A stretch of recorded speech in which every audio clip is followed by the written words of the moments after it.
Today I am going to discuss thick cylinder.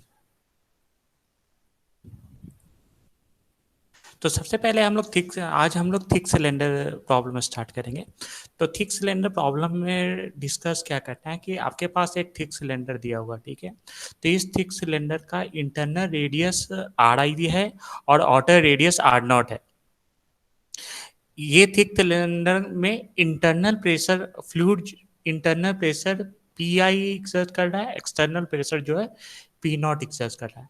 तो मुझे इस थिक सिलेंडर के किसी भी पॉइंट पी पर, जिसका कोऑर्डिनेट है आर कॉमा थीटा जेड, तो किसी भी पॉइंट पर मुझे रेडियल स्ट्रेस और हुप स्ट्रेस, ये दो स्ट्रेस हम लोग को फाइंड आउट करना होता है। रेडियल स्ट्रेस और हुप स्ट्रेस। एक थर्ड क्वांटिटी आता है, उसे हम लोग कहते हैं लॉन्गिट्यूडनल स्ट्रेस, उसे हम लोग सिग्मा जेड से रिप्रेजेंट करते हैं। तो आप लोग कॉपी में नोट कर लीजिएगा कि लॉन्गिट्यूडनल स्ट्रेस जो है वो हम लोग अगर थिक सिलेंडर के प्रॉब्लम दो पार्ट में स्प्लिट होता है। पहला केस होता है, फर्स्ट केस है, जैसे ये बॉडी है, तो इस थिक सिलेंडर में इंटरनल प्रेशर पी आई है, एक्सटर्नल प्रेशर पी नॉट है। तो ये थिक सिलेंडर का दोनों ही एंड, लेफ्ट एंड और राइट एंड ओपन है। तो अगर थिक सिलेंडर का लेफ्ट एंड और राइट एंड अगर ओपन होगा तो इस केस में लॉन्गिट्यूडनल स्ट्रेस, जिसे हम लोग सिग्मा जेड कहते हैं, वो जीरो हो जाता है। तो if a thick cylinder whose both ends are open, so in that case your longitudinal stress should equal to 0। तो ये आप लोग को नोटबुक में लिख देना है। तो अगर थिक सिलेंडर का दोनों ही एंड अगर ओपन रहता है तो लॉन्गिट्यूडनल स्ट्रेस सिग्मा जेड जो है वो 0 होगा। ये पहला दो केस आपको डिस्कस किया जाएगा। इसी फिगर में सेकंड फिगर है, ये आपका प्रेशर वेसल है। इसका मिडिल पोर्शन आपका थिक सिलेंडर है और लेफ्ट पोर्शन और राइट पोर्शन जो है एक सेमी स्पेरिकल सेल है। तो ये इस तरह के प्रॉब्लम को हम लोग कहते हैं, इसके दोनों ही एंड जो है आपका ओपन नहीं है, स्पेरिकल है, तो both end close. So second वाले प्रॉब्लम में if a thick cylinder whose both end are close, तो उस केस में आप लोग को क्या बोला जाता है, उसको हम लोग लॉन्गिट्यूडनल स्ट्रेस, हाँ, sigma Z quantity non zero quantity होगा।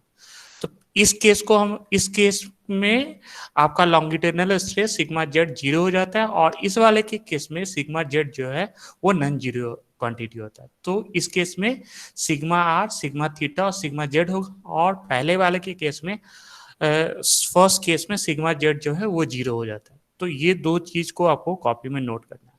डेरिवेशन हम लोग बाद में देखते हैं।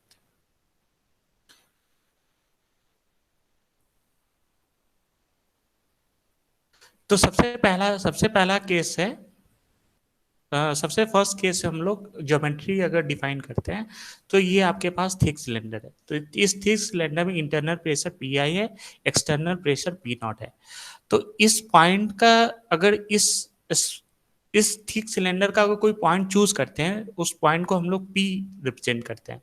तो पी का सिलेंड्रिकल कोऑर्डिनेट सिस्टम में पी के तीन कोऑर्डिनेट होते हैं, R theta and Z. So R हम लोग का रेडियल कोऑर्डिनेट कहलाता है, थीटा हम लोग को टेंजेंशियल कोऑर्डिनेट कहलाता है, और थर्ड जो है जेड जो है हम लोग को एक्सियल कोऑर्डिनेट कहलाता है। तो इसी को तीन कोऑर्डिनेट को रिप्रेजेंट करने का क्या है, अगर हम लोग देखें तो इसके कोऑर्डिनेट को इस फॉर्म में हम लोग दे सकते हैं।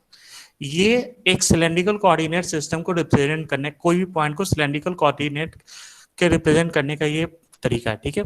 तो हम लोग क्या करते हैं, तीन एक्सिस डिफाइन करते हैं, एक्स एक्सिस, वाई एक्सिस, और अलोंग द एक्सिस जो है हम लोग जेड एक्सिस डिफाइन करते हैं।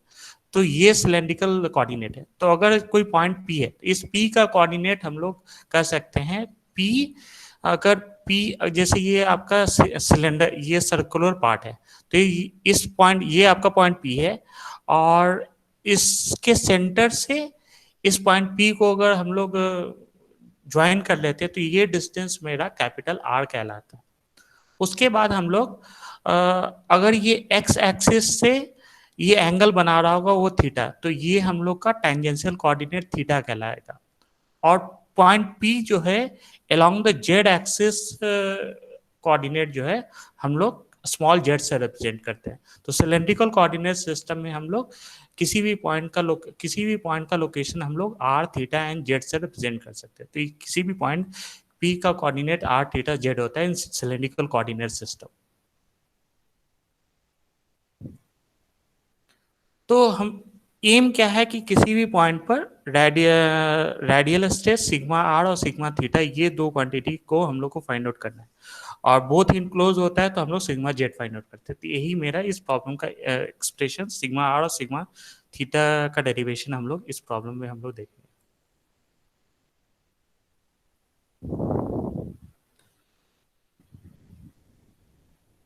तो डेरिवेशन हम लोग नेक्स्ट क्लास में करेंगे। आज के लिए इतना काफी है। इन 3 स्लाइड में अगर किसी को कुछ पूछना है तो पूछ सकते हो। डेरिवेशन हम लोग नेक्स्ट क्लास में करेंगे।